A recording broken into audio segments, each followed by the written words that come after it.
Yes ఒకసారి చూడండి ఎంత దారుణం అంటే 2018 నుంచే ఫోన్ ట్యాపింగ్ అంటే రెండవసారి బీఆర్ఎస్ పార్టీ అప్పటికి టీఆర్ఎస్ పార్టీ అధికారంలోకి వచ్చిన రోజు నుంచే తక్షణమే 2018 సంవత్సరం నుంచే ఈ ఫోన్ ట్యాపింగ్ స్టార్ట్ అయింది. మొదలుపెట్టిండ్రు 9,000కు పైగా ఉన్నటువంటి ఫోన్లను ట్యాప్ చేసిరంట. ఎంతో ఓపికనో మహానుభావులు, పుణ్య పురుషులు వేరే అన్నట్టు మహానుభావులు 9,000 ఫోన్ల ట్యాపింగ్ చేసిరట.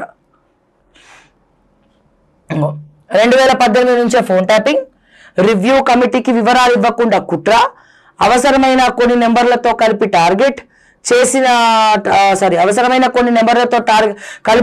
చేసిన నేతలు, వ్యాపారులు, అధికారులు, ఇతర నెంబర్లతో ఫైల్, కొన్ని నెంబర్ల మినహాయించి కేంద్రానికి ఫైల్ పంపిన రివ్యూ కమిటీ చైర్మన్ సభ్యుల వాంగ్మూలంతో వెలుగులోకి వివరాలు. కామారెడ్డిలో బీఆర్ఎస్ వార్ రూమ్, అక్కడి నుంచే ట్యాపింగ్. నేడు మళ్ళీ సిట్ ఎదుటకు ఎంపీ ఈటల. సో ఇదే కొద్దిగా దిశలో చాలా క్లియర్గా రాయడం జరిగింది. ఒక్కసారి మనం చూద్దాము.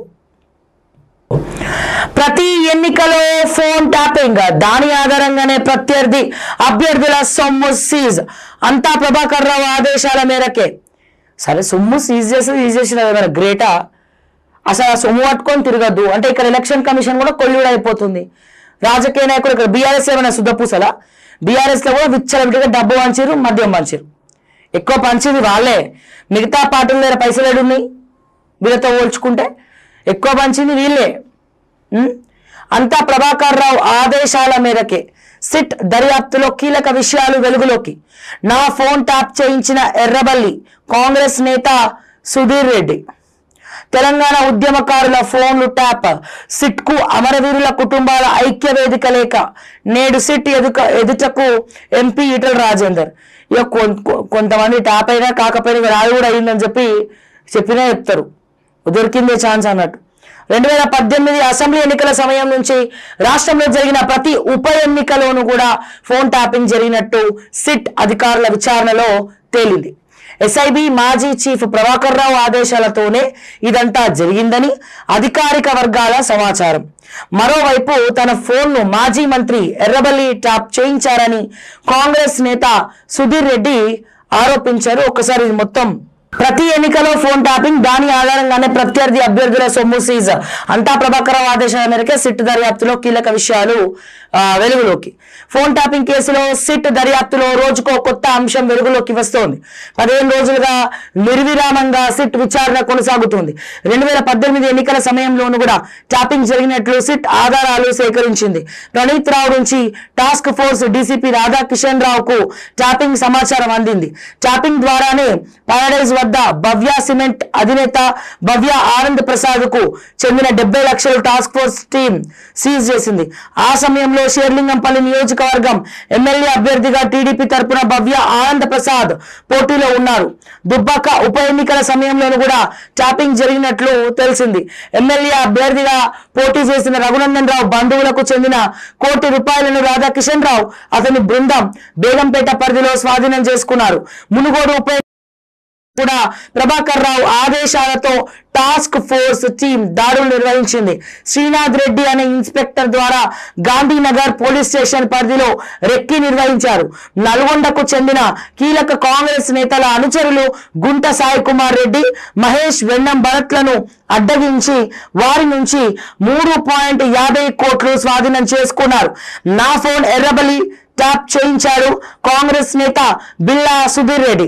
ప్రధాన అనుచరుడిగా పనిచేసిన తనని మోసగిస్తూ మాజీ మంత్రి ఎర్రబెల్లి దయాకర్ రావు తన ఫోన్ ట్యాపింగ్ చేయించారని వరంగల్ కు చెందిన కాంగ్రెస్ నేత సుధీర్ రెడ్డి ఆరోపించారు.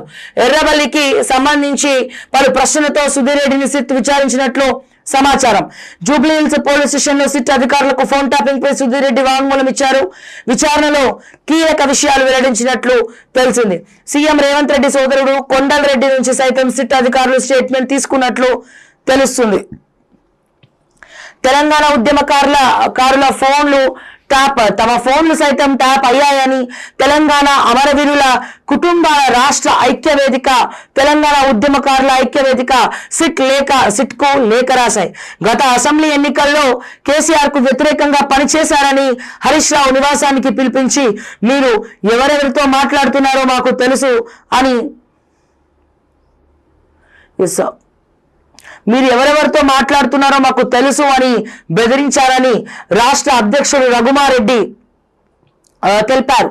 నాగార్జున సాగర్ బై ఎలక్షన్ లో 500 మందితో నామినేషన్ వేస్తే తనది ఉద్యమకారుల ఫోన్లు ట్యాపింగ్ చేసి అక్రమ కేసులు బనాయించారని ఆరోపించారు.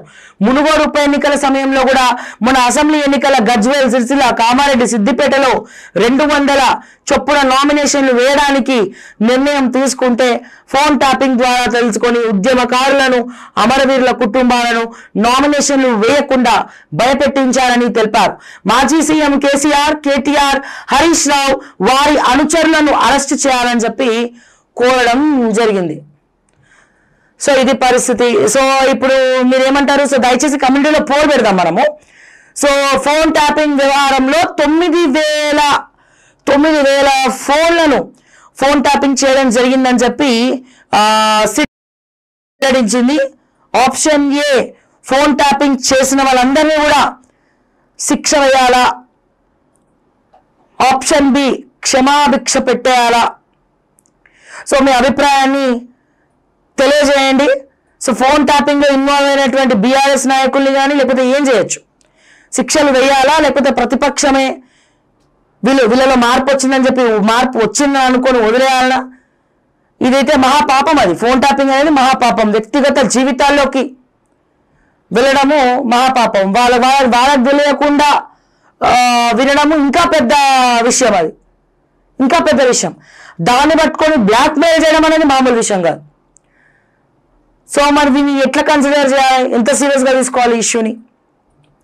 సో దయచేసి మీ అభిప్రాయాన్ని కూడా తెలియజేయండి.